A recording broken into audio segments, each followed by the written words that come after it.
to the Board Game Community Show. I'm your host, Riley Stark. Join me as I get to know folks in this community.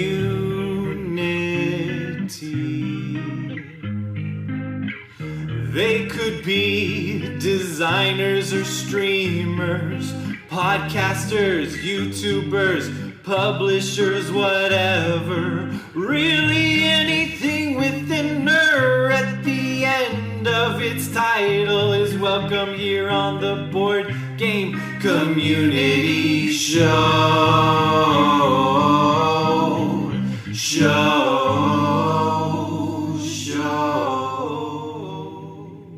Welcome back to the Board Game Community Show. Today, I am rejoined by Ian Moss, designer and podcaster, all-around rad dude. How you doing? Apparently, I'm doing rad. Hi, how's it going? So good. Yeah, I made that up on the spot. That was a good intro, huh? This quality, one of the best. Yeah. That's your official, like when a wrestler, you're into wrestling. What's that like when they do like the announcement of them coming out, right? Like, entrance. I guess it's like their entrance. I guess I don't know. Yeah. The ring announcer or whatever. You can imagine fireworks going, you coming out, talking crap about another designer. No, you would never do that. No. Anyways, I'm a baby face. I'm not a heel. What? Is that is this a wrestling thing? 100%. Sorry, I'm going to break kayfabe here for a second. You're going to bring what? So I just threw 3 wrestling terms at you in a row. So let's go through them. Yeah, kayfabe. Kayfabe is just the like what you see on TV or what you see the public facing version of the wrestlers, right? So if whatever their gimmick is, whatever their special thing is, they stay in that while on television or, doing interviews or whatever it is, right? That's called kayfabe. If you break kayfabe, it means that you are going outside of your character, outside of your gimmick, and you're just like talking as in like me, the person is talking, not me, the wrestler with the gimmick, right? Yeah. So then there's babyface and heel. So babyface and heel are basically the terms for heroes and villains in wrestling. If you're a babyface, it means that the audience is supposed to like you and they're supposed to cheer and root for you when you're wrestling, right? Or when you're giving promos or whatever. Like you are the face of the company, right? Like they're supposed to like you. Yeah. Heels, on the other hand, are supposed to be disliked. Like their energy is derived from getting booed at when they're giving promos or whatever. They usually go to a city and they talk about how awful that city that they're currently in is, or how much their local sports teams suck, right? Anything to get that like negative attention. Okay, all right. This is interesting, and I think, if we're just going to start off with a ridiculous theme here for a board game, it could be like babyface and heel, a board game, and you have to like, one person plays as the babyface and one person plays as the heel. Yeah, it's your classic 2-person thing. Yeah. You have to live in these moments too, where like sometimes a lot of times the heel will win and no one likes it, but sometimes your heel actually starts winning over the crowd, which is not something that you want, but you have to capitalize on it. Like you have to be like, oh crap, they have to win now because people actually like them for some reason. Interesting. Well, I feel like I remember I watched wrestling, way back in the day when I was a kid, so it's been a long time. I feel like I remember them like having kind of seasons of this person's the bad guy, but all of a sudden they've been redeemed, and now they're the good guy and you want to root for him. So they all sort of just like cycle through being the baby face and heel, right? A lot of times, yeah. And then there's some that kind of live in between where the people can either like them or hate them, and it doesn't seem to matter. But yeah, a lot of times you'll be like, they'll have this big feud or whatever, and they'll be a bad guy, and then they'll lose, and they'll go away for a while and come back, and now all of a sudden they're a good guy. They just don't talk about it. They don't talk about the fact that they've changed. It's just sort of like, hey, you all like me now? Great, I'm going to be a good guy now. Oh boy. I'm thinking of like, somewhere between being a baby face and a heel, you're a hip. You're the hips. Or you're the butt. Like You're the gut. Yeah, you're the gut. Like baby face, heels, and guts. That makes sense to me. Interesting. All right, well, here we go. Starting off with some wrestling knowledge. Look at you dropping this. Gee willikers. I almost feel like I'm in Fun Balanced a little bit of random stuff coming up. So, oh yeah, that's the only goal in Fun Balanced. The rule is there's no rules, and it goes everywhere. Fun Balance has been fun to listen to.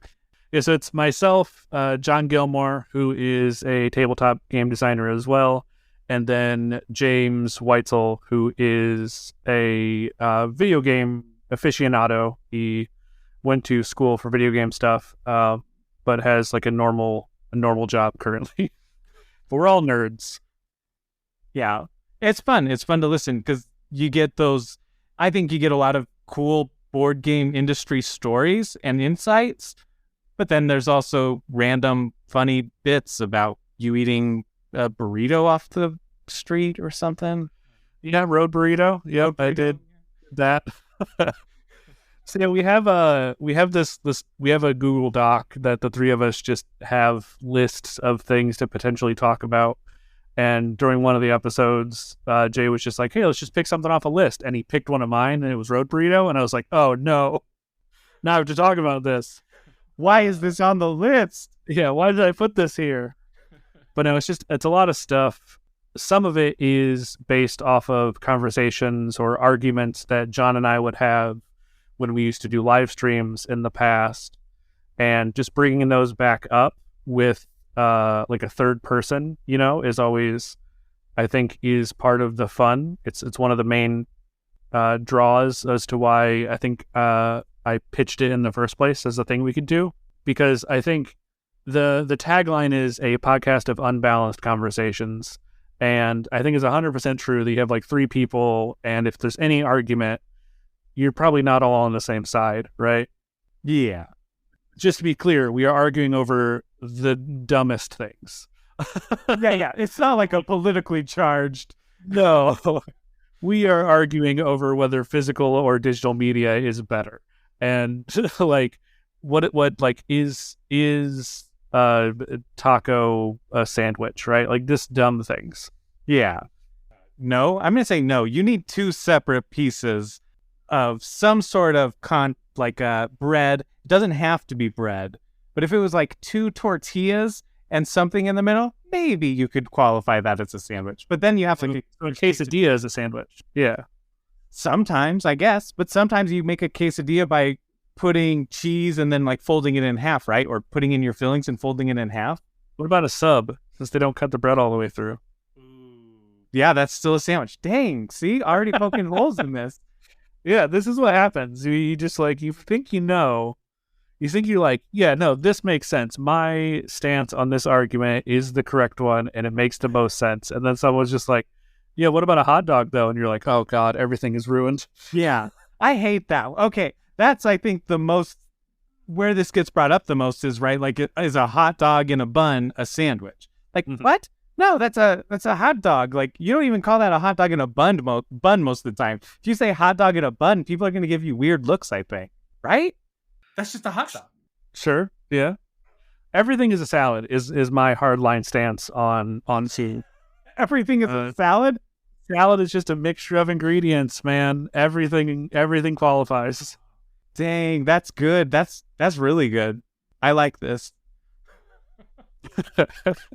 I went into your Discord and brought this up, but the ship of Theseus, and you all were talking about that for a good while, and then that got me thinking of like bands, right? Like if you slowly replace band members, then is it the same band? You know. Yeah, no, that was good. That sparked a good that sparked a good debate, which I assume will show up in a future episode of Fun Balanced, as we haven't recorded in a while. But I figure that'll worm its way back in. Nice, yeah. But yeah, my stance on that was that like there's usually like an irreplaceable member of a band. Some bands have multiple, but whoever's like most of the time it's like the creative force behind the band, either that's musically or lyrically. If they leave and get replaced, it's really a different band at that point. Yeah. What sort of sparked that for me was Chicago. Like my dad loves Chicago, and I think that I don't even know how many band members they have in that band, a plethora. But I think there's only 2 remaining original band members. And so it's like they are outnumbered greatly in that band. Right. When they retire or die and somebody takes their place and they continue to tour, is it still Chicago? Yeah. They'll call it the Tour of Theseus. Oh, that's, yeah, perfect. Anyways, yeah, Fun Balance has been great. It's a fun podcast with you and John and James, and you don't. Yeah, and it also, yeah, I'm outnumbered on that side. It also, we really wanted there's not a lot of podcasts of like the tabletop industry or the games industry in general where it's like, here's people who work in games not talking about games. Yeah. So it was nice to go to the other side of that where I think there's, I don't want to say competition, but there's less podcasts doing that. So it felt like a space that we could live in comfortably and not have to worry about being outdone by quality podcasts like this one. We occupy a different space. We're not competing. Yeah.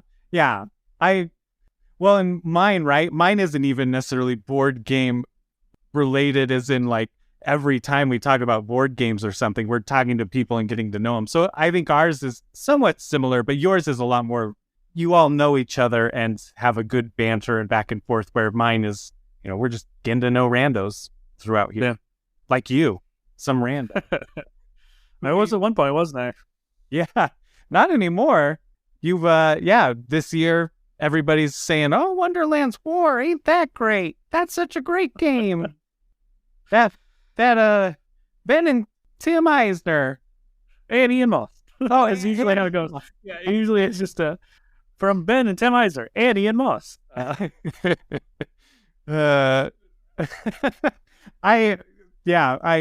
does happen, right? Because they were more well known before that, right? Yeah, and they have it's the brothers thing, right? Brothers. So you're tagged in with a pair of brothers, so you're automatically just your third bill, which is always fine. I do not, if my name's on the box, I am happy. I do not care if it's first, last, or in 6-point font on the corner. Yeah, but you're hearing it here officially that Ian did all of the legwork. He designed everything. Ben and Tim were just... Nope, that's not true. Well, I had James on, and he was talking about, like things that he had pitched in with and designed, like he was pretty involved in the design process at certain points at least. And I'm like, yeah, absolutely. Your name isn't on the box. Like, why isn't your name? Druid City is on the box, so he gets his company name on there. That's true. It's more official. But no, so on the retail version, the deluxe version on the cover, it just says Deluxe Edition, and the retail version actually has our names, and it says Ben Eisner, Tim Eisner, Ian Moss, Manny Tremblay, and then it obviously has the logo for Druid City Games. And so, like, really, it was the 5 of us, right? Like, it was such a different experience than a lot of other games that I had worked on, because the art was such a core part of the design process. Normally, it all comes afterwards. But in this instance, Manny, was a big part of the whole process. He was there during a lot of our, get-together design weekends or whatever that we would have. Like, we went to LA. We all went to LA. Manny was there. We went to Portland, where the Eisners are from, and Manny also flew in. So it was really basically like the five of us sitting around and like pitching ideas back and forth. So that's why Manny's name is all up there, like along with the designers, not separate or in any way, because he was also a big part of it. And James, of course, but the driving force behind the publishing of the game, I think, is where he put his stamp, right? Like he that's where he wanted his name was he wanted to be the one to publish the game. But yeah, it was such a collaborative experience. It was unlike anything I've worked on. That's really cool. And I didn't know that about Manny being so involved. You know, like obviously that art is what draws so many people to it at first glance. Like you can't see that. I feel bad when I use the miniatures because the standees are so pretty. Yeah. The retail edition of that game is still gorgeous. Like the production quality on it is still fantastic. And I do love minis, and seeing Manny's art as miniatures was really cool because this is like before Dice Throne Adventures was coming out. So I hadn't seen any other minis that Manny had done yet. So like just seeing those for the first time was awesome.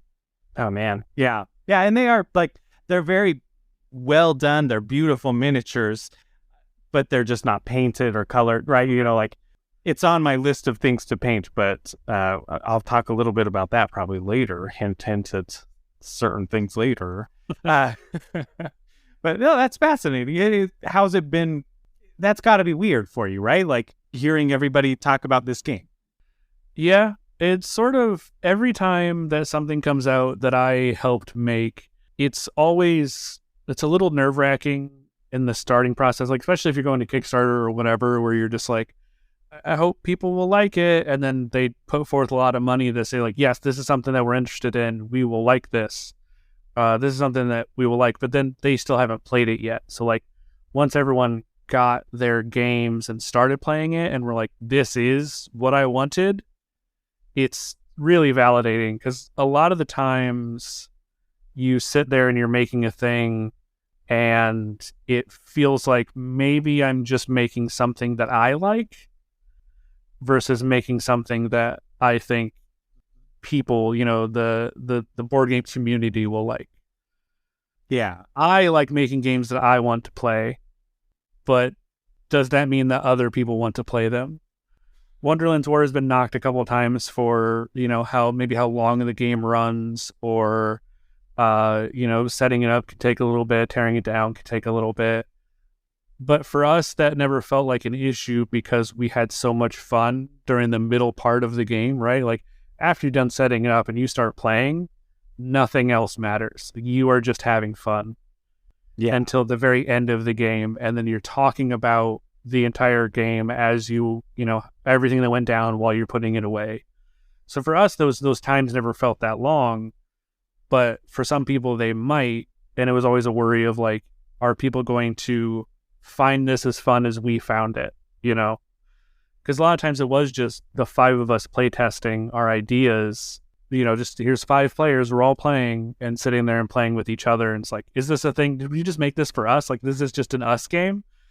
And it's great to see that other people enjoy a little bit of madness in their world as much as we did. Yeah, it's phenomenal. I put it as I flipped a coin to decide which was number 1 and 2 because 2 games for me were just obviously like standouts, which Paperback Adventures and then this. And Paperback Adventures obviously solo. The art on that is super pretty as well, and the game's just fantastic. But the designer of that, Sky Larson, he came over like a week or 2 ago with his wife, and I taught him Wonderland's War. So I got to teach my 2022 favorite game to another designer that's made the other 2022 favorite game. So that was kind of fun experience. So, and it was fun. Like, yeah, the game goes long. I know on Tabletop Express, they played it live, and I jumped in there and I, helped them with rules and found out that I was messing up a huge rule in all of my plays. And I was like, cool, this will definitely change everything in the future. It'll make things much harder. And what was it? But he messaged me after because I had to leave, and he was like, because I had been pushing that game on him all the time. And he was like, dude, it ran long, but it didn't feel long at all. That was so much fun. And that's the thing. Like, yeah, you might play for 3 hours, but it feels like an hour and a half. Yeah, that's in a lot of the videos. I realized that they were doing the same thing we were doing, which was you just don't feel the time go by. Like, you're just like, oh, that took 2.5 hours? That did not feel like it was 2.5 hours. Yeah. And every time I teach it and watch it played, if they're playing it for the first time, there's a lot of hesitancy and a little confusion in both the first tea party phase and the first war phase. But then after that first one, they're like, yeah, all right, I got it. This all makes sense. Like, yeah, great.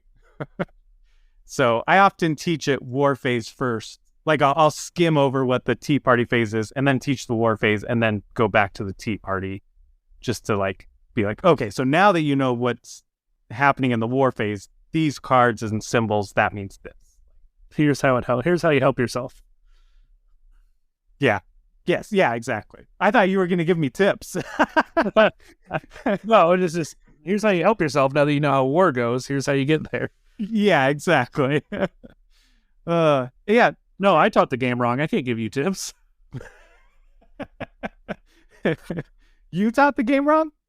Yeah, the first time I played it since I got my copy,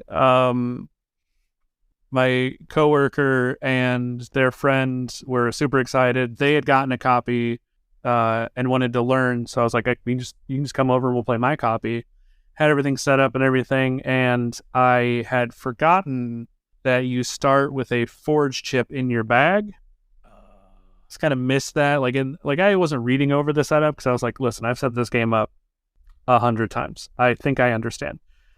I was wrong. It made the game harder. Yeah, understandable. You couldn't just automatically forge. You had to like get forge chips and then forge. So there was a little bit less forging than in a normal game, but they still had fun. Something I saw it happen on Tabletop Express, I think, and in most of my plays of it, the first tea party phase, I almost always forget to put a madness chip in until after the first battle. And then, yeah, so we like finish the first battle, and then it's like, oh, shoot. Everyone gets a madness chip, and whoever has the most madness gets 2. Sorry.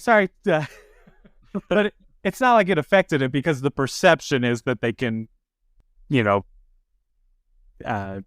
have 4. And the first battle, right, you're likely not drawing 4 anyways. Like, you're not going to go that long first battle in the entire game. So, whatever, though, it's fine. The thing that I messed up is that I thought that when you used the shield, you just like negated the loss of your supporters and then still put the madness chip down. And now it goes back in. Yeah, it goes back in. So I'm looking forward to playing that way. It's going to be much harder. Yeah, you can just draw it again immediately. Yeah, no matter how much you shake your bag, it could be the next thing you draw stuff. I will say, I bought the standard edition and then was learning it, and I don't even think I had played it. And then Skybound was like, hey, we have our Kickstarter editions. We're going to sell them. And I was like, okay, yeah, I'll buy it. So I bought it before I bought the Kickstarter fancy edition with all the chips and everything before I even played the base edition. And then I played the base edition like twice before the new fancy one came. You're like, whew. I'm glad I like this.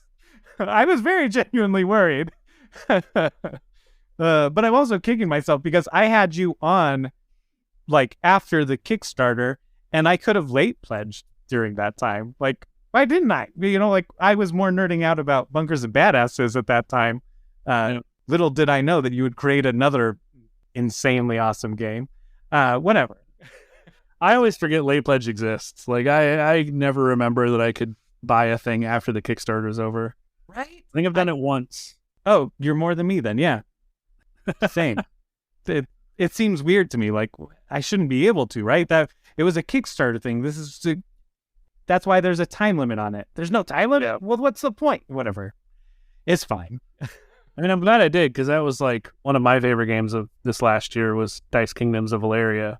Oh, nice. Okay. Yeah. I missed the Kickstarter, and then I was like, well, I don't usually like roll and write games. Julia really likes roll and write games a lot of times, so I'll get this because I 100% trust Valeria games to be good. Like they are usually in my top of whatever year they come out, because that world and those systems I think are always very unique and very fun. And they have art by the Miko, so bonus. Win. Yeah, what do you like about that? I was talking about Valeria games like 2 days ago with somebody, so So Dice Kingdoms of Valeria I like a lot because it has the same mechanic that the card Kingdoms of Valeria has, which is like you roll those 2 numbered dice and everyone gets stuff based on the 2 numbers. So it's like the Machi Koro kind of thing where you roll a 3 and a 4. It activates all the 3s, all the 4s, and all the 7s. Nice. That's cool. And that works so well in like a roll and write kind of style where you're just like, on your turn, you roll this thing, everyone gets stuff. And then you have these other 4 dice that are rolled, and then you get an action from those. So it's like everyone gets to do something, you get to do something extra, your turn's over. So the turns are very quick, the game goes pretty fast, and it always feels like you're making progress towards things. Like there's never really a moment where you're like, oh, I get nothing. Except for in like the later half of the game, if you've like completely filled in an area and like the dice come up that are rolled on that, you're like, I don't get anything anymore, but I've maxed that out already, so it's fine. Yeah, it's not like it's like, oh, darn, oh well. It's because I did this real good. Yeah, I'm so good I don't even need any more rolls. Yeah. So I have one Valeria game, and it's still in its shrink wrap, but I got it last year at SaltCon, and it was just one of the like free games that they gave away as like a thank you swag stuff, right? Thanks for attending. So I have Villages of Valeria, and I need to unwrap it, I guess. I need to actually play it. So. Villages is good. I like Villages a lot. Nice. Good to hear. Is that what, we were going to, the whole idea of nerding out in 2023, adding this segment, is to have past guests on. Is that one of the nerding out things you were going to talk about related to board games? Actually, no, because I was like, that was like a 2022 thing, and it was already part of my end of year thing that I had sent in or that was in your end of year episode. Yeah. I didn't want to like rehash old things that I'd already talked about. Hey, but now we got more details on it and why it was a hit for you and whatnot. So it was perfect. Yeah. Yeah. When I listened to that, I was like, Valeria sounds familiar. I didn't even know I had this game until after you sent that in. And I kept like thinking about it and then thinking, wait, do I have a box? And I went to my shelf and like, sure enough, tucked away in one of the corners of the calyx, there was the calyx, whatever you call it, whatever. It was the Villages of Valeria. That's a cool story, Riley. Let's move on. That was boring. What was I saying? Why did I say that? Let's do nerding out. Let's nerd out about stuff. What board game stuff have you been nerding out on lately? I'm gonna do this too. I have something. I'm sure I'll make something. So there's a game that I've just gotten, and it was gonna kind of segue into a bigger thought in general in the board game industry type things. But I just received Artisans of Splendent Vale from Renegade Games, designed by Nikki Valens, and I am so excited to dive into that game in like a month or two. Because that kind of hits that sweet spot. I know that you didn't get Sleeping Gods out as much as you would like. Yeah, that was the other part of this. Okay. Is I have to wait to play campaign games, and that is my least favorite part of campaign games. Wait, what do you mean? Like you have to wait between sessions, or you have to wait to get it to the table? Like to set up the perfect group, right? That I'm going to play this through with. Or in the case of Sleeping Gods, I want to play it just 2-player with Julia. We've already kind of started one adventure, but we're probably just going to start back from the beginning because that was like a year ago. So neither of us will remember anything that happened. So we're probably just going to start from the beginning, which is fine. But the foreteller narration is supposed to be launching sometime in the next month or so. So it says like Q1 is supposed to be out. And when I had gotten the second Sleeping Gods on GameFound, the Distant Skies, I had also added on the foreteller narration for both that and the original Sleeping Gods. Oh, okay. And I want to play Sleeping Gods, but I'm waiting for the foreteller narration for it, so I can't play it yet.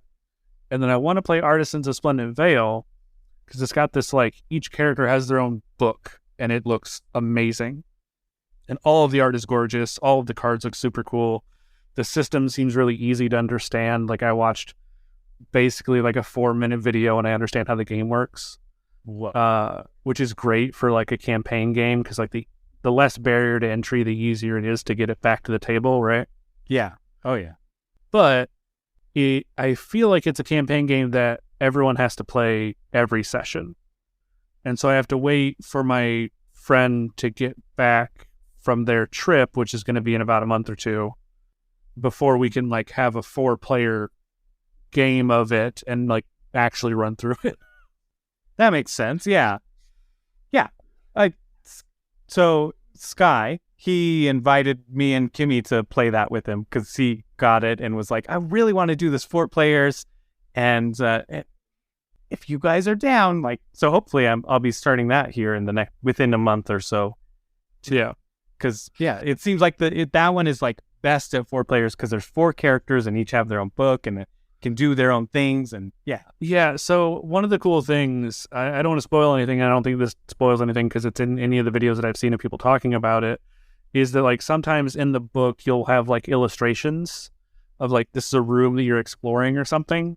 Mm-hmm. And then there'll be around certain items in the illustration, there'll be passage numbers of like things that you notice in the room, right? That you can go like, hey, let's check this out. And then you go to that passage number. But each character has different passage numbers on their image because the characters with their special abilities and their distinct like personalities will notice different things about each situation. Yeah. Yeah, which is so clever. Yeah. And it seems so cool. And like, I need to run it at 4 players because otherwise I feel like you just miss out on something. Yeah, right? Like, you can't run that at less. Can you? I'm sure you can play it more than once. You could play through twice. You know, you and your partner could just keep going. That's what I was thinking too. I was wondering. I was wondering if there's like the permanentness to it. That's what I needed to look up to be maybe like Julie and I can play it for a bit while we're waiting for the big 4-player group. Man, I can't remember if it has any sort of permanency or if it's able to reset. I feel like it can reset. I don't know. I remember I looked at the Kickstarter for like maybe 5 minutes and I was like, cool, I'm in and I want this. And then I backed it. Gimme. I regretted not, like, I watched it, right? It was on my watch list. I pretty much kept the tab open the entire campaign. And for whatever reason, I was like, I don't know. Will I get it played? Will I not? And him-hawed around until it was too late. Yeah. So I'm glad that somebody invited me to play. Hopefully it really happens because that's like a big regret because it's such a pretty game anyway. Like even just for the art, right? You know? Yeah. And Nikki does great games. So whatever. It's fine. I don't have to own it.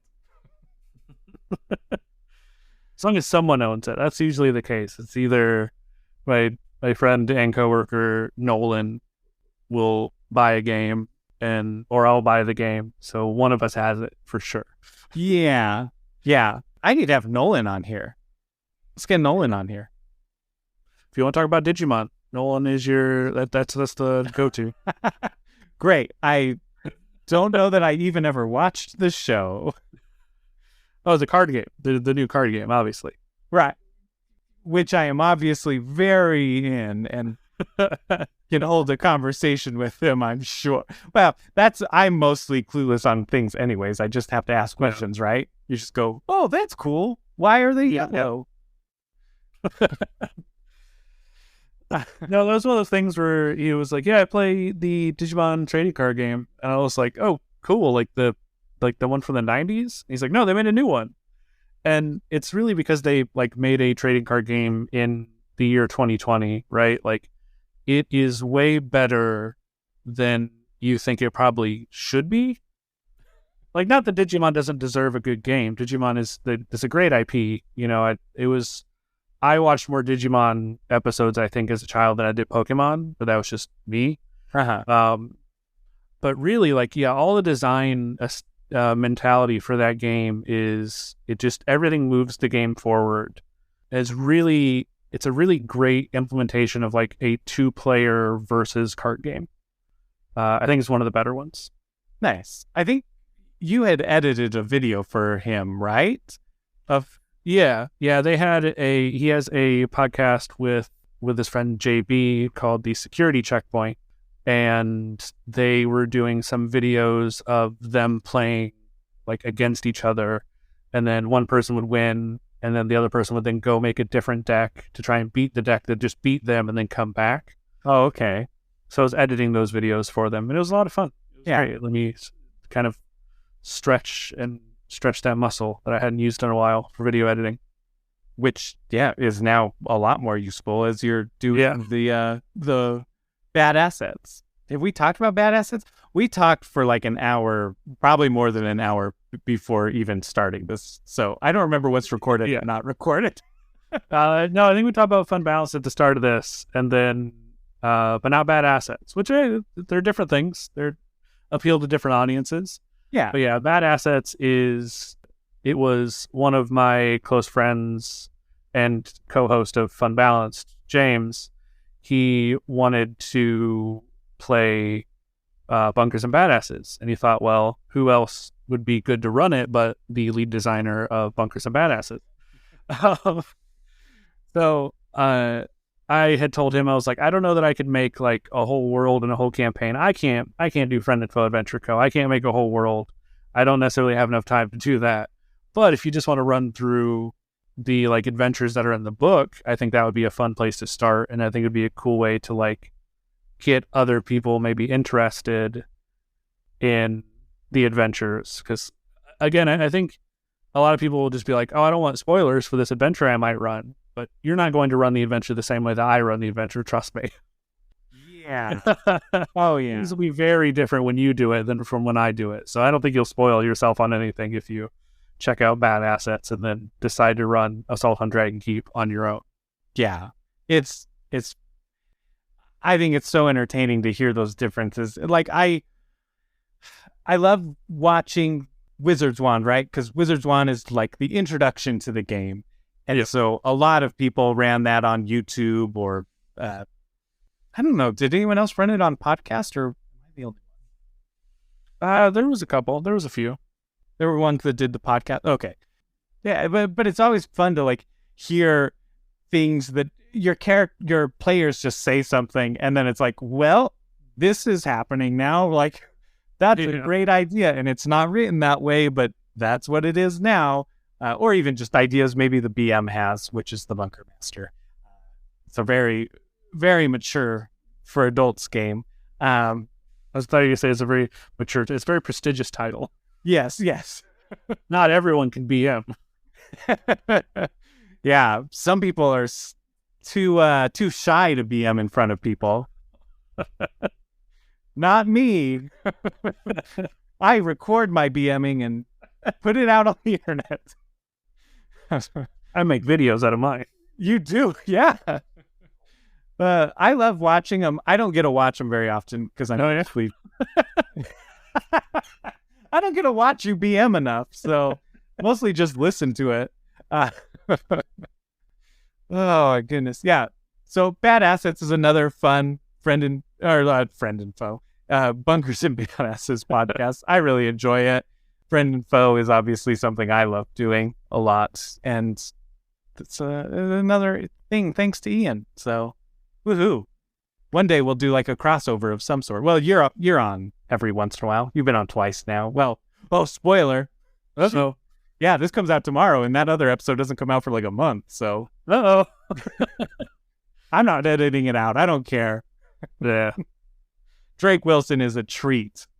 Anyways, we were talking about nerding out about stuff and then got distracted. This is just how Ian and I roll. Tangent after tangent. Always. Yeah. Uh, me, I've been nerding out about board game related somewhat, right? I got my Marvel Zombies. Which that does seem board game related. Yeah, that's board game related. I haven't played it. I read through the rules. I'm excited to play it eventually, but I decided I'm going to paint it all, which is such a dumb idea because it'll probably take me like 2 years to paint just the base game minis at the rate I go. But I've primed some of the minis and the rest are ready to be primed. And that's sort of the thing I've been nerding out about is the prepping process of painting. Not even the actual painting yet. But I have been like painting other things. Like I got to paint the Cowboy Bebop miniatures for the Space Serenade board game. And that's a good game, huh? Yeah, I played it and I was like, all right, I like this one. This is good. Like, there have been multiple Cowboy Bebop games, but that was the one where I was like, yeah, you get it. This one gets it. Right? It's so, like, I did not expect it to be as good as it is. It's because it's got the deck building and then you're also moving your players. This is changing the Cowboy Bebop, but that's whatever. Yeah, like, it's just so cool, so thematic. And you can, like, talk the enemies down or beat them down. Yeah, it's real good. Yeah, exactly. Is that what it is? Is that the other one? Is talking? Or I thought it was Well, that makes sense. I don't know. Are you investigating the enemies down or beating them up? Yeah. It's one of those. Yeah, something like that. So it's like there's like a non-violent way and then there's a violent way. Yeah. And the violent way you get like wounds that will muddy up your deck. Yeah. But talking, there's less opportunities to investigate than there are to just attack. Like attacking is the easy way. Yeah. But investigating is harder usually. Well, I'm right. That depends on how you build your deck too. I played it solo. I think it would be way more interesting playing it with people because for that reason, like people are going to be recruiting cards and the deck, the store is going to be different. Yeah. Kind of just have to choose things. Yeah, there's also like a little bit of a teamwork aspect to it where like if you go somewhere where someone else is, you can like use their special ability. Yeah. Which is fun in multiplayer because you're like, where are you over there? All right, I want to go to where you are. And then I want to fight this thing using your ability so that I beat it. They're like, no, I don't want that. But that's also the cool thing, right? Is because like if I'm there and I investigated so-and-so once and I punched them once, I have these tokens. And then if you beat them, I still get points because I have those tokens for it. Yeah. Like once they're defeated, like everybody just cashes out on the damage they dealt or the talking they did, and they earn all those points. So I think that's so cool it's not like a winner takes all type thing. Right. In the single player, you still move the other players, right? Like there's cards that let you move characters so you can move them where you want. Most of the time I just found myself using Ed. I would put Ed anywhere I went because I thought theirs was the most useful. There we go. Yeah. Nerding out about it started off as Marvel Zombies, but definitely was nerding out way more about Cowboy Bebop. Yeah, I saw you paint those and I was like, oh, that's awesome. I hope you did get to play it because you said you wanted to paint them before playing, which is always the dangerous part. Yeah. Luckily, it was only 5 miniatures and it was during winter break. And so like I just left my paint supplies set up, and Kimmy, she likes to do like diamond painting, which is kind of like paint by numbers, but with beads. Yeah. Julia has some of those too. Oh, nice. Yeah, they're awesome. And so we set up like 2 tables next to each other and during the winter break, and we just painted most of it away, which was great. What do you have a more board gaming related nerding out tree? Yeah, I could talk about so since there seems to be a small, just tiny little controversy with Dungeons and Dragons. Oh yeah, currently, just a small, little subset of a very niche group that there's a huge controversy going on. The Ogle, as they call it. Everybody calls it the Ogle. Nobody calls it anything else. And there are definitely winners and losers in the ongoing thing that is happening. But I think one of the winners was probably Paizo. as they came out with the statement that they're going to have their own ogle, but then it's going to be called the Orc. So A, naming convention, better, you win. Yep. And B, theirs is going to be actually open and not controlled by a company. It's going to be controlled by a nonprofit law firm. So B, no greed or no gross greediness or capitalism fingers in the pie. Yeah. So it's got a lot of people looking at Pathfinder as a system to possibly switch to. I haven't played a lot of Dungeons and Dragons or Pathfinder, but when I would run games, I kind of defaulted to be the Pathfinder person. This is years ago. No one else had Pathfinder, and I was like, oh, I like Pathfinder. I could play it. So I bought the books, and I ended up being the the game master for Pathfinder back in the day. So I was like, well, maybe I'll check out Pathfinder 2nd edition because I haven't seen anything of it. I vaguely remember buying a Humble bundle like 2 years ago or something with all of the 2nd edition like base books. So I went and looked in my files, and I was like, oh, hey, I did do that. That wasn't just a fever dream. So I had the Pathfinder 2nd edition like base book and stuff like in PDF form. I had the core rule book. I have the bestiary, the first one, and then it has like a bunch of adventures and adventure maps and stuff. That was all part of the bundle. And I was like, well, this is cool. Maybe I should learn Pathfinder 2nd edition. And then if ever I know people that want to run, play that, I could be ready to maybe run that or play in it if other people want to run it. So I started looking at Pathfinder 2nd edition, and it's awesome. I don't know if you've seen Pathfinder 2nd edition. I don't know. But the system is so cool. What stands out about it? Character creation is so diverse that like everyone in the party could make like a dwarven ranger, and no two characters would be the same or would feel the same. Which is wild. Yeah, that's interesting. So you have like ancestries, which are your amalgam for species or race. So like everyone could choose to be a dwarf. And then there's different varieties like heritages, which are like basically like sub ancestries of dwarves. Like, so there's like 5 or 6 of those that you would pick from. And then, you have your class, and you have like your background and stuff. And even if everyone picks a ranger, everyone could be built out in such a way where like no one would have the same starting feats, no one would have the same starting abilities. Everyone would just be a dwarf and a ranger, but feel totally different. Oh, okay. So I always like that, like where you have the freedom to like make a character. Like your fighter doesn't just have to be I carry this long sword and because I'm a fighter and this gives me the best bonus or whatever. Yeah. Like it has the freedom to like really make a fighter feel unique in a way where I don't think D&D ever really did that.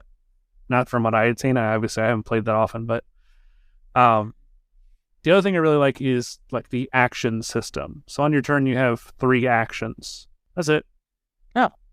You have like move or like stride, I guess, strike, which is attack, or anything else that you have. They just have icons, whether it takes 1 action, 2 action, or 3 actions, or if it's like a reaction, or if it's a free action. So you just have 3 actions, and everything that you can do basically is broken down to the number of actions that it would take to do it. Oh, okay. Yeah, I like that. It's very clear. Like it's all icons. So you have an icon for like, this takes 2 actions. So like on your turn, be like, oh, I'm going to move for 1, and I'm going to use this ability, which takes 2 actions. And that's my turn. Yeah. That makes so much sense to me. And again, well, before we kind of talked about RPGs with like kind of board gamey elements, and that seems sort of board gamey to me. Yeah. I mean, I love RPGs with board game elements because I feel like board games have done such a great job of like distilling information. Yeah. Whereas RPGs usually struggle with that portion because they have to be more freeform. Yeah, rightfully so to some extent, but you can definitely simplify it, or like, like iconology, right, is huge. Like board games, that's such a huge thing. Implement that into your system to make it so that some things are easier to understand. It makes sense, and yeah. I just think that is nice. Anyway. Yeah, well, I'll have to look into Pathfinder 2nd edition, I guess. Whatever. It's not like I want have to play it. I know other things. Oh, there we go. Yeah, do you want to? Let's do it. All right, let's do this right now. Okay. No. The rest of this podcast is just going to be me creating a character for 3 hours. It might take that long. I have no idea. I like that idea though okay. There's some games that I just didn't love where it was like, I think in D&D, right? You like you were saying, where it's like, you're a ranger, so are you going to use a bow and arrow or a longsword? It's like, well, what if I want to be like a sneaky ranger and have little daggers and I sneak up on my prey? Like, it's like, no, you're a rogue then. Yeah, exactly. Like well, then that's what you need to be.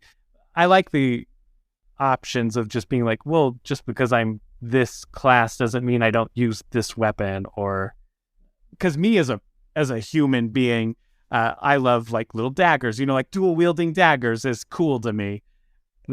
So that's likely what I would want, but maybe I don't want to always be a rogue, although I usually am. It's fine. Whatever, doesn't matter. I also like being sneaky, and I like being able to talk. Explore options. That's cool. Nice. I like that. I don't have any other nerding out things about board games, by the way. Surprisingly, I haven't been. Yeah, my other thing I wrote down was the death of Stadia, and yeah, dude, that is wild. Did you have Stadia? I did. I had 2 things of Stadia for, I think, 2 different reasons. Oh no! 2 things that I had bought were like, hey, if you have this, then you can get a free Stadia, and I was like, cool, get a free Stadia, and then that happened a second time. Oh yes, yeah. But I hadn't used it for a while. But then when Cyberpunk 2077 was coming out, and all of the reviews were like, oh god, this runs so poorly on current hardware. Yeah. I heard that Stadia didn't have that problem, because Stadia, you're not running it on your hardware. You're running it on Google's hardware. So I bought it on Stadia, and I played through the entirety of Cyberpunk 2077, which, if you don't know a lot about me, I am a person that does not play very many video games to completion. I did my PlayStation Now end of year thing. I played 42 hours of PlayStation the whole year. I remember seeing that and being like, wow, you are not kidding about not playing a little game. But I also spent 42 hours playing Cyberpunk 2077 on Stadia, it turns out. Oh, wow. Yeah. And I beat that game. So like I matched my entire year on PlayStation with just Cyberpunk on Stadia. So I liked Stadia a lot, but I hadn't really gotten anything else for it. And I heard they were shutting it down. And I was like, oh, such a bummer. But man, they really just gave it all back for people who played Stadia. Like, I don't know that there's anyone out there that's like, feels like they got the bad end of the stick from Stadia closing. Really? They refunded everyone on their games that they bought. So I got my money back for Cyberpunk, and I ended up just buying it on PlayStation 5 because it was on sale for $25. So I technically paid negative $25 for Cyberpunk. Wow. That's really cool of them. Yeah. Well, they also refunded anyone who purchased a Stadia. So like, if you spent money on like the controller and the, Google, the Chromecast setup or whatever, they gave you your money back also. What? That is wild. That doesn't add up to me. How can they do that? But that's incredible. They did. They shut it down and gave everyone their money back for things. Like, I don't know. That's just, I think they went to the red on it, but they were already in the red. So I think they're writing it all off anyway. Oh, that's true. Yeah. Yeah. But then the last part was, so the controllers were like proprietary in the way that they would work through your Wi-Fi. Like, if you go to stadia.google.com or whatever, you just hit the middle button and it would like connect to your controller, like wirelessly. But they didn't work as like regular Bluetooth controllers. If you wanted to use them for anything else, you had to like plug them in like through USB. But when Stadia went down, they put out this website where you could turn your controllers into Bluetooth controllers. So now I just have 2 more Bluetooth like Xbox E controllers. That's cool. I didn't know they did that either. Man, Yeah. they like for something that they're killing it at killing it. Yeah. Yeah, they did a real good job of shuttering this thing that lost them a lot of money. Yeah. Well, that's cool though. That's, I wouldn't expect them to refund so much. Like I would have expected them to be like, if you bought something within the last 30 days, then we'll refund it. And Right. like that sort of thing. So, wow. Cool. Neat. Yeah. Sad. Yeah, I mean, I have 2 Bluetooth controllers now, so that's awesome. Yeah, that's a win. I needed the controllers for PC because I hate using wired controllers with my computer, and I just didn't want to buy an Xbox controller because I was like, I don't need an Xbox controller. I have other controllers. I'm just too lazy to use them wired. Oh, yeah. But now I can just use a Bluetooth, which is fantastic. Yeah. Solves all my problems. That is great. Nerding out. So I guess that's outside of board games. Yeah. So yeah, nerding out outside of board games. My wife and I started playing Stardew Valley again, which is I've played probably an hour of that. okay. So you didn't get into it at all. Like, I feel like it took like 8 hours for me to understand what I was doing in that game.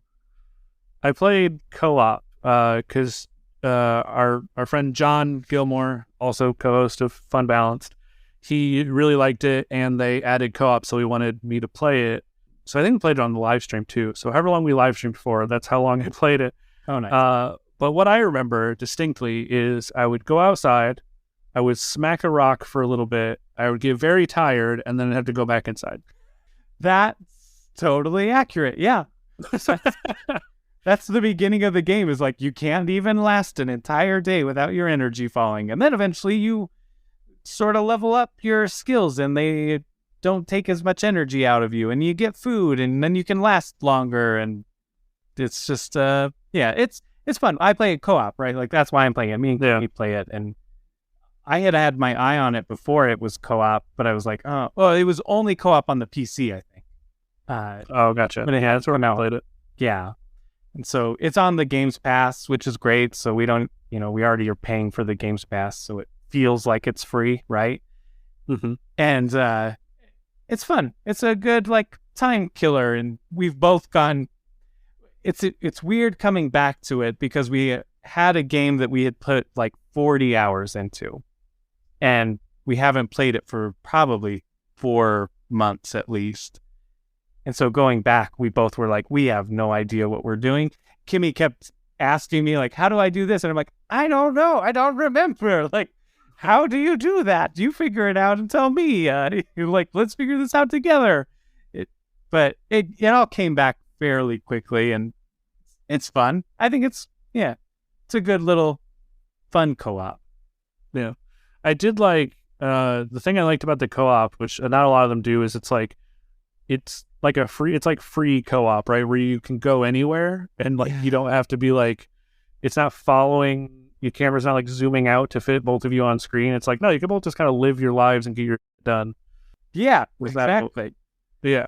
Yeah, and when we were first playing, Kimmy's not like a huge gamer, but she would be like, wait for me, don't go anywhere without me, and it was always like, okay, whenever you're ready, like, and I would kind of just be like, I finished everything I needed to do at the farm, but whenever you're ready, we'll go to the mine or whatever. But now, after so many plays, like, she'll have things she wants to do during the day, and she goes and does them, and I'll be like, oh, what are you working on? Oh, I'm farming this, or oh, I'm trying to fish, and whatever it is. And I'm like, cool, I'm doing combat in the mine. That's usually what I'm doing, is because I like to fight things, I guess. But like she's come into her own in the game. And so it's a lot less of that, like, I need you to, she still needs my help. She's so bad at directions in life and in video games, where even still, like 40 plus hours into this game, she's like, how do I get to town? You just go right. Just go to our house and then go right, and you'll get there. it's 2 screens away, whatever it is. But it's fun. It's a good, fun co-op. I love playing co-op games. That's totally my jam. There's less of them in the world, which is unfortunate. Yeah. I've been meaning to go back to 2077 Cyberpunk, right? And because I downloaded that and played it for like 20 hours in a weekend, I feel like. And I think Kimmy was out of town on some work trip or something, and I just stayed up all night playing it. And yeah, that game's fantastic. Such a good game. I heard that they were going to do co-op in that game. I think so. I don't know if that got shuttered or not. It might have. It might have been a thing they were just like, yeah, we're not going to be able to do that. Right? That's what I feel like. Something went on the chopping block. I just don't remember what it was. That might have been it. I know they're still planning on doing the expansion as Idris Elba. I'm like, very cool. Yeah, man. You got it. What? Yeah. I didn't hear that. Oh my gosh, that's way exciting. I love Idris Elba. I'm down. That'll bring me in for... Who's going to be in this? Come on, let's go. Yeah, exactly. Oh my goodness. That's way exciting. Yeah, I'm in. I want to play that game more though. That game is just phenomenal. Like the way you can build your character, and you brought that up now, and that's all I'm going to be thinking about. But like I've also been playing High on Life, which is really fun, and that game's funny if you like those Justin Roiland type. Oh, except there's kind of a scandal with... Yeah, if you don't like Justin Roiland, that's totally fine. Yeah, totally fine. Yeah, that's... I have to make that adjustment right now of like, oh boy. But yeah. Anyway, we won't get into that, I guess. And then Bones.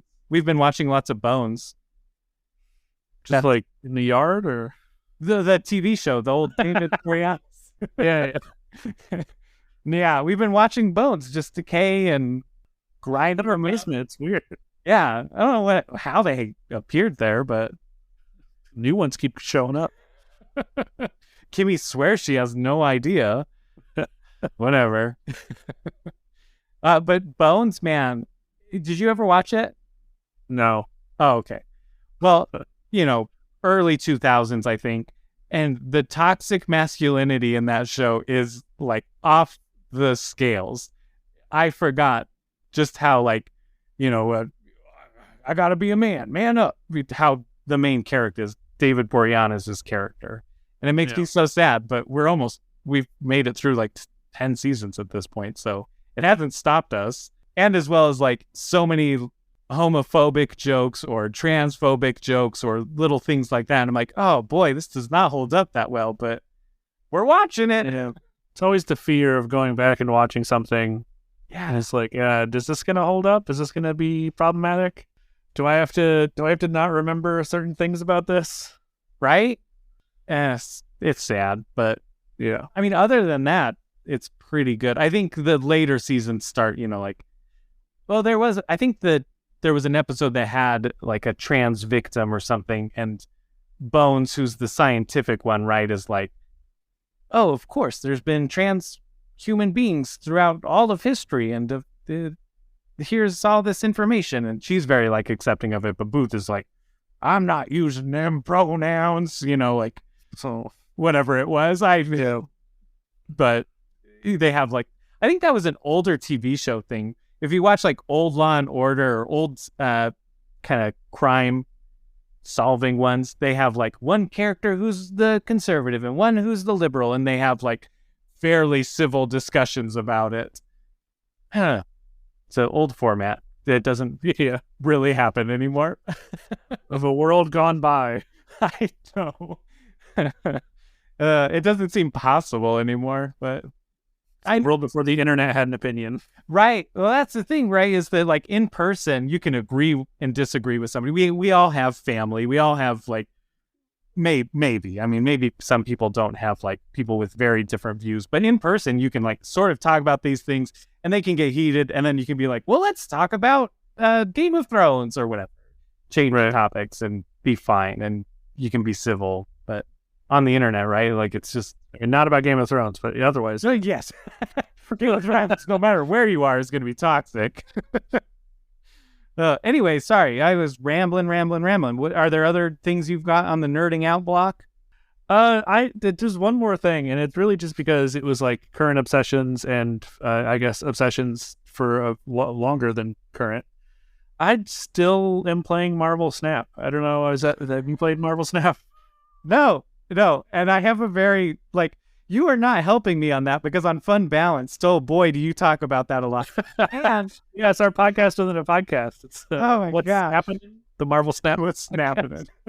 You were doing the beta back in our first interview, way back then. Yeah. So like you started a lot of that hype, and I still have somehow managed not to because I have a history of being a sucker for like, oh well, that's only $7. I guess I could buy that. Like I mean, you probably won't buy the microtransaction things because they're like, there's one that's just like, hey, here's the pro bundle. It's $100. Oh, geez.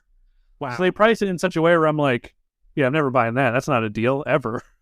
Like they've accepted that this is specifically for whales, right? Like, yeah, it's so high priced that it's like, we're not targeting the everyday consumer. But there's like the season passes and stuff. Like one a month is like $10. And I'm like, that's fine. I get enough out of it for $10 a month and I don't have to worry about anything else. So that's where I'm at usually. Like you don't have to buy those, but you're going to get season for it's one of those ones where it's like you get free stuff every like 5 levels or free stuff every level if you have the season pass, Yeah. When Kimmy plays a farming game, I can't remember what it's, Township. She plays Township and they have seasons like that where it's like once a month she buys something and it's like $5-10 or whatever it is. It's like, yeah, that's fine. That's you play the game often enough. Of course you should be like supporting them a little bit. Yeah. It's good to put money back into that. Anyways, so what's snapping in, Ian? Well, it's still, God, I play every day. So it's one of those things too, where it's like, yeah, where we have those microtransactions and stuff. Like, I don't play like normal video games most of the time. Like, I have a couple that I'm like, I should go back and finish God of War so I can play God of War Ragnarok or something like that, where I'm like, I know I'm going to want to play those. But most of the time, regular video games just like, they bounce off me. Like, like I'm rubber kind of thing. Like, it's just, I don't stick to video games a lot, but I've played Marvel Snap like every day since beta. So I'll give them $10 every month or something, right? Like, yeah, I'm spending like $120 a year on a game that I play more hours than I have put into PlayStation or PC or anything in the last year. Plus you're flush with that Wonderland's cash. So, you would think. Anyway, just JK. But go ahead. Yeah, I'm like, what keeps you coming back to it? Like, what every day? I mean, that's a long time. It's been a while. I used to play Magic the Gathering, right? I used to play other card games, and like I played Magic Arena for a bit when it first came out, and I enjoyed it. I played it, and then eventually, I don't know, just kind of like I eventually just stopped playing or slowed down or didn't go back every day or whatever, and then if that just leaves me I just don't play anymore.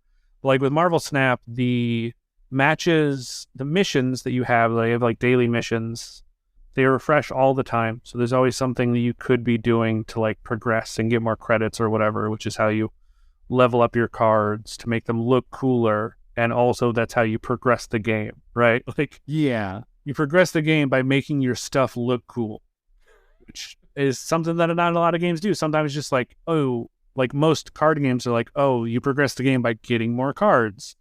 This one, you progress the game by making your cards you have look cool, and that gets you more cards. Interesting.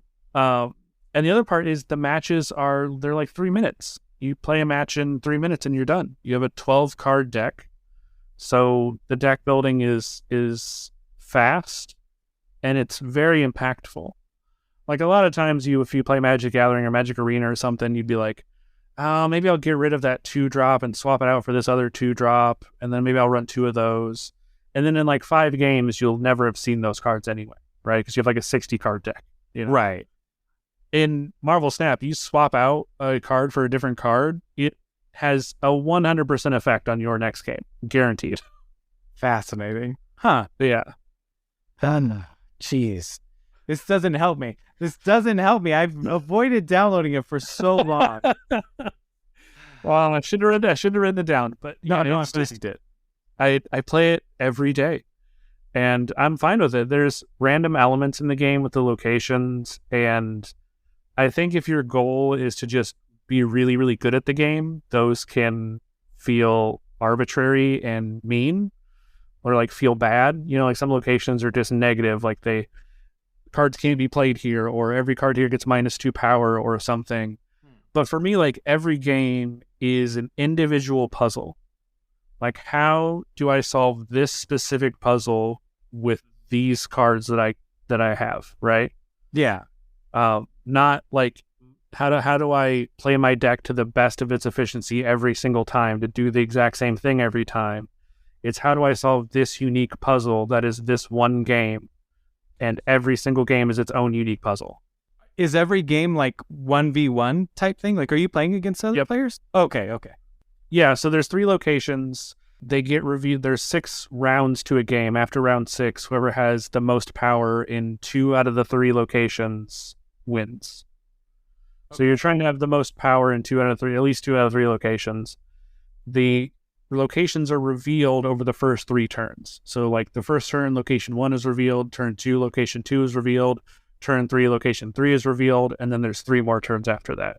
You can play cards to any location that you want on your turn, right? You have energy, stuff costs energy, but like you can play cards to unrevealed locations or whatever, or you can play cards to locations that are revealed and you know what their abilities are or whatever. Yeah. And then you're just trying to have the most power at each of those individual locations, more than your opponent. Makes sense. Yeah. Pretty simple as far as like, like understanding it. Yeah. But the locations there's probably, I don't know, I think 30 or 40, maybe closer to 50 different locations that you can have. Wow. And they're randomized every game. So you never know what each game is going to present to you. You don't necessarily know what your opponent's going to do until they start playing cards. So that's why I said, like, I love that every single game is like a self-contained puzzle that I will never see again, right? Yeah. Yeah, that makes sense. That's interesting. Maybe I'll check it out. I don't know, man. Gee willikers. Moments before disaster. I know. I think my problem is that with ADHD, right? Like you get hyper focused on things. And so mobile games are like, it's those short, a 3-minute game. That sounds great. Well, but it's going to be like 10 3-minute games in a row. Right? Mm-hmm. Like I'm not going to just play one 3-minute game. And 10 would be, probably even low on the low end. I would likely spend like 2 or 3 solid hours just doing it. Yeah. Anyway, yeah, that's cool. Marvel Snap. Yeah, that's my big obsession. It's my nerding out. I'm surprised. But I guess not that surprised. It's very popular. But you were in on the beta. Like for it to last that long for you is cool. Yeah. I was gonna ask, are there like alliances? So like, are a team? I used to play a Marvel game back in the day. Not currently. So right now it's just always like random opponents and stuff. The next update that they're doing is going to be to give you the ability to play against other people. So like, I mean, against your friends, basically. Okay. Yeah. So you can make like custom games and stuff. And so there's going to be like a custom game system after that. And then I think on their like roadmap, they've like posted things that they've talked about or are looking at. One of them was like guilds or something where you could do things with your team or whatever. But yeah, it's good. It's just fun. I can't believe that I'm not in on it because, right, like I love Marvel. I'm such a Marvel head that... Oh, speaking of that, I know didn't you back the first Marvel United? Did you back the second? Yes, I haven't backed the new one that just got announced or that just went on Kickstarter yesterday. I haven't backed it yet, but I'm just waiting to see how much stuff they're adding, and then I'll probably hit the button before it closes. Yeah. Yep. I'll probably be... Do I need Galactus? Probably not. Am I going to get Galactus? Probably. Yeah. Yep. I feel you. It's like, I think this season is kind of interesting because it's got such a diverse, like sometimes they're X-Men, sometimes they're, Avengers related or Spider-Man related. Like at this point, at the third campaign, X-Men's already out and the main stuff is already out. So it's just like, we'll take from everything. Now time to go to now time to do what everyone else does when you've run out of the main cast is go to the multiverse. Yeah, which I was nervous that it would be just like dumb versions of characters we already know. I don't know. I don't have an example off the top of my head right now, but but they're actually like pulling main character type, like the Wrecking Crew, right? Like that's one of the in there, Galactus and Shuri Black Panther, which you know, everyone is now familiar with because of the Black Panther movies. Yeah, and Jane Foster Thor, and I was excited. I'm really excited about like I like Ironheart. Ironheart's great. I was excited to see her in there. And they announced this one's separate from the Kickstarter. They announced the like Spider-Geddon stuff. Oh man, which like so Morlun for me, he's one of the villains in that. Morlun is like one of my favorite comic book villains of all time.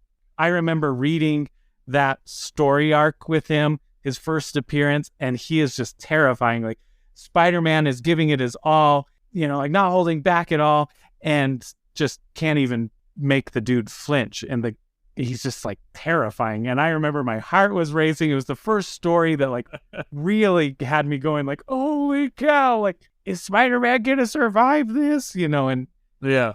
And all the way up until the end of that whole story was just phenomenal. And so he's always like, whenever there's a Marvel thing that has Spider-Man in it, I'm like, wouldn't it be so great to see Morlun in it? And never happens. And now he's going to be in that box. And which makes me kind of suspect that maybe Morlun will be, because the other villain in there is going to be Spot. And I know Spot is in the new Miles movie, the Spider-Verse movie. Yeah, Across the Spider-Verse, yeah. Yeah, that's what I'm excited about this year. Right? So good. Oh, super excited. So I'm wondering if Morlun's going to be in that, because Morlun comes back for like Spider-Verse stuff. There's the Inheritors, which is his family, which I think sort of cheapens him as a villain, but whatever, it doesn't matter. He's back. So if I get to see him on the big screen, I think it'll be worth it, especially if they make him terrifying. Because the Spider-Verse stuff, right? Like they get dark in that. They got so dark in the first movie, and it's phenomenal. Yeah. No, that movie punches you in the heart a couple times. It's perfect. It's a perfect movie. I think there's nothing that you could change about that movie to make it any better. 100% agree. I took Kimmy to that in the theaters, and the previews were playing, and they were like, a dog lost in trying to find its way home. Rated G. Like all the trailers were like for these G and PG rated family movies, kids movies. And she turned to me like after the fourth one and was just like, did you bring me to a children's movie? Like, is that what we're going to see? I thought we were seeing a Spider-Man movie. And I was like, well, yeah, it's a cartoon. Like it's it's animated, right? Like, I thought you knew that. She was livid, absolutely livid at me. And within, I think, the first 10, 15 minutes, she was like, okay, that was great. And when we left, she was like, that was incredible. That was so good. I cried. I laughed, like you had an anxiety attack every time Prowler shows up. You're just like, oh my God, that soundtrack is so menacing. Right? Oh, such a good movie. So yeah, she converted on that. And that was another character for me. Like when I was reading comics, and the ultimate line was another line that I absolutely loved. So when Miles popped in on there, I was like, we'll never see Miles in the main. Well, there'll never be a Miles movie or a video game. And now there's both, and they're both like incredible. So much good stuff out there. It's a good time to nerd out. This is what you're saying. Yes. Oh, good time to nerd out. And speaking of, like to tie it back, I'm so mad that Idris Elba is in the MCU already, because I think he was somewhat wasted as Heimdall. Yeah. Man, in Endgame, when he's just, or I'm sorry, I guess not, in Infinity War, when he just bites the dust so early, I was so mad. Same. Yeah. I was like, oh my gosh. This stuff. Like, I didn't know who Idris Elba was in the early Thor movies, right? Like, I didn't recognize that greatness. And then by the time that I really grew to appreciate him, it's like, he's gone. He's bye-bye. Dumb. Bring back Idris. All right. Bring back Heimdall. Yeah. I don't even care if he's Heimdall. Like, give me, Idris could be some other character, and he could just be Idris Elba. He's like, hey, it's me, Idris Elba. I'm the superhero. This is the movie. That's true. I mean, it's a thing that they're technically saying that you can do now. It's a multiverse, yeah. Well, with Ant-Man and the Wasp: Quantumania, there is a character that is specifically played by a person who's played another character, and I think they're just going to make them the same character. Oh, that's right. I know. Yeah. Anyways, we sufficiently nerded out for way longer than I meant to. As always. Yeah. Thanks so much for joining me, Ian. This was a blast, as always. Why don't you go ahead and plug your... Or is there anything you want to talk about before you leave? No, I think that was it. I think covered everything. My list is done. I won't make you play any more games, download anything else. You old so-and-so. Well, then go ahead and plug what you got. You can find me on Twitter or Facebook or any social media places, but I do not post often. So I guess the best place to find me would be if you listen to Fun Balanced or Bad Assets. Both those podcasts are coming back real soon, so get subscribed. So I guess you can find out when there's new episodes of that. And if you like RPGs that aren't Dungeons and Dragons, then possibly try Bunkers and Badasses. And games available at nerdvanagames.com. Yeah, I love Bunkers and Badasses, obviously. I'll just start that with my plug of Friend Info Adventure Co. is a Bunkers and Badasses actual play podcast that you can go and check out wherever you listen to podcasts. It's immaturely mature. Let's see. If you like this show, rate and review it, share it with people, follow me on Twitter at RiledNerd, interact with me there. And I think I'm streaming next week, maybe on Thursday, on Mr. Rao's gaming channel, Thursday evening. I don't have any specifics about that, so I think we even changed the game. Just follow me, and that's how you'll know, all right? That's all I got. So until next time, keep nerding out. Yeah, so I went to one of John Gilmore, Fun Balanced co-host, also board game designer. He'd have these game days, and the first one that I went to, he was the only person that I knew. He was the reason that he invited me. I didn't know anyone who else was there. So I was just walking around aimlessly, Julia and I were, and someone just saw us walking around and just came up and was like, "Hey, do you want to play my favorite game?" And I was like, "Yeah, sure." It was very nice. So yes, I said yes. We sat down, and that was the first time I ever played the game Coloretto, which was his favorite game. His name is Thor. He's one of my good friends from Ohio. The Ohio crew, all of the people there. And yeah, we just sat and played a full game of his favorite game. So now, if any time someone comes up and is like, "Do you want to play my favorite game?" I will just always say yes. Because if it's your favorite game, then even if it's not a game I would normally like, I will probably enjoy this experience of it.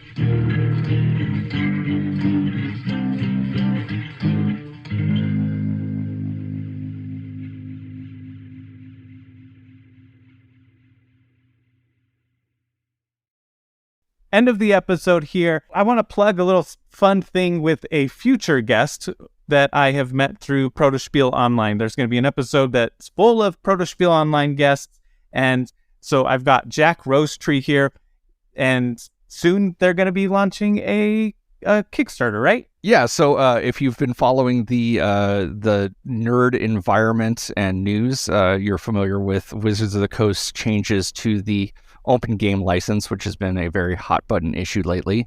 And a number of companies have announced open gaming licenses of their own that they're going to put out. And since everybody's doing it, I'm going to do it too. Mine is the Exit Stage Left role-playing system, and you can call it X-Slurp for short. And it's basically just an amalgam of weird ideas and concepts and themes and mechanics from a variety of home brews and play tests and RPGs that I've made over the last, 20 years. And they all kind of add up to I feel like a pretty good system. And so I'm going to put it out, and it is 100% free for everybody, always, irrevocably free, royalty free, free for people in other dimensions and other timelines that intersect or are parallel to our own. It's literally just, here's a system, and if you don't want to use what is currently out there, this could be a fun thing to try out. It keeps things pretty simple. There's a document up online that you can check it out, you can use right now. I will be running a Kickstarter for physical copies of the license, but as a system, it's going to be out there and free for everybody, whether they're a backer or not. Nice. It's just a good way to support a creator. You know, it's a kind thing to do. I think support creators. Yeah. Come on, people. So I will have a link to the notification page on Kickstarter in the episode description, and you can check that out. Super awesome, and thank you. Yeah, thank you, Jack. Listeners will get to hear you in a couple of weeks. Actually, do you want to, real quick on this one too, plug social media and stuff too, if you want? Yeah, so my name is Jack Rosetree. If you look that up, there are very few of us. You can find me pretty much anywhere. I do have accounts on a variety of social media, but I'm very bad at social media. So although you'll find me, I will generally respond eventually. But I am on Facebook, Twitter, Discord, and you can find a lot of my work and my stuff either on Kickstarter, screentop.gg, and itch.io.